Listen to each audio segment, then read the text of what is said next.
মুসিবতের দোসরেরা হুঁশিয়ার সাবধান।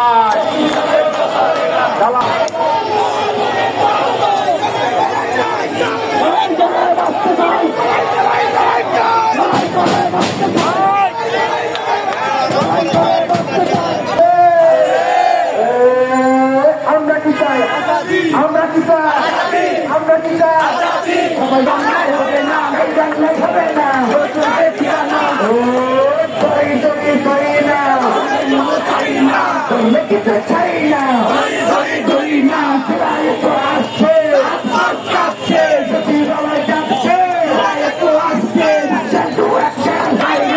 আমাদের আয় পূরণ করে ছাড়বো ইনশাল্লাহ।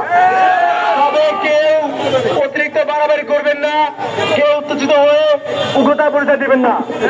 এখানকার দায়িত্বরত পুলিশরা কথা হয়েছে, আমরা এখান থেকে আমাদের একটা প্রতিবেশী ভিতরে যাবো, আমরা গিয়ে আমাদের দাবি জানাবো। যদি মেনে নেয় তাহলে তো ভালো, আর মেনে না নেয় তাহলে কি হবে? তাহলে আবার সচিবের জোরে নেমে আসবে। আমরা হচ্ছে একটা ক্ষুদ্র প্রতিনিধি দল 5 সদস্যের। আমরা ভেতরে গিয়েছি, ভেতরে গিয়ে কথা বলেছি।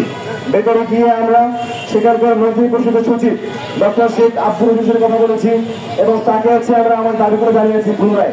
এবং আমাদের যে হচ্ছে তালিকা সচিবদের, সেটা আমরা আবার নতুন করে প্রদান করেছি এবং হচ্ছে তার সাথে কথা বলে আমরা নতুন করে আবার একটা টাইমলাইন দিয়েছি তাকে। আমরা তাদের তালিকা আমরা ফরমালি তার কাছে হস্তান্তর করেছি এবং তিনি যেটা বলেছেন সেটা হচ্ছে গভর্নমেন্টের প্রায় 50টার মতো সচিব বর্তমানে কর্মরত আছেন।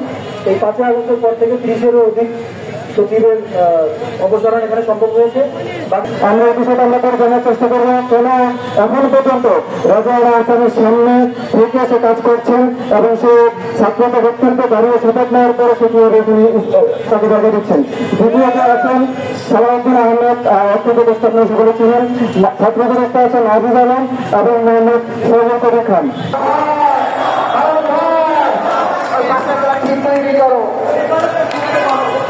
মুক্ত করো, করো, মুক্ত করো। ভাই সামনে না, ভাই সামনে না।